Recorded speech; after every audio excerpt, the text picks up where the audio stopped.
Breaking news है अवां सां शेयर कयूं पिया। सिंध जे सीनियर सूबाई वज़ीर शहजील इनाम मेमण तरफ़ां पाकिस्तानी अवाम लाइ वॾी ख़ुशख़बरी आहे। दुनिया जी सभ खां वॾी बस ठाहींदड़ कंपनी यूटोंग तरफ़ां कराची में इंट्रासिटी ऐं ईवी बसिस जो प्लांट लॻाइण जो फ़ैसिलो कयो वियो आहे। यूटोंग विच ओलह जे CEO ऐं ॿियनि अमलदारनि जी कराची में सीनियर सूबाई वज़ीर शहजील इनाम मेमण सां मुलाक़ात थी। यूटोंग पारां कराची में प्लांट लॻाइण जो कमु 3 महीननि अंदरि शुरू थी वेंदो। प्लांट जो कमु ईंदड़ साल ताईं मुकमल थी वेंदो। इन हवाले से तफ़सील मालूम कंदासीं। असां लाइन ते मौजूद है आवाज़ न्यूज़ रिपोर्टर आमिर सुप्रो। जी आमिर, छा तफ़सील आहिनि, आगाह कजो।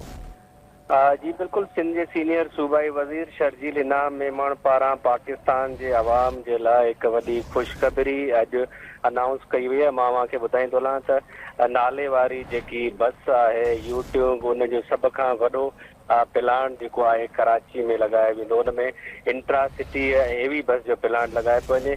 सीनियर सूबाई वज़ीर जो चवणु आहे त यूट्यूब पारां कराची में प्लांट लगाइण जूं 3 महीननि अंदर कोशिशूं शुरू थींदियूं, जेको जल्द मुकमल कयो वेंदो। ही प्लांट जेको आहे ईंदड़ साल ताईं कमु मुकमल करे शुरू कयो वेंदो। सीनियर सूबाई वज़ीर जो चवणु आहे त कराची में हाणे यूट्यूब इंट्रासिटी इलेक्ट्रिक बस बि ठाहियूं वेंदियूं।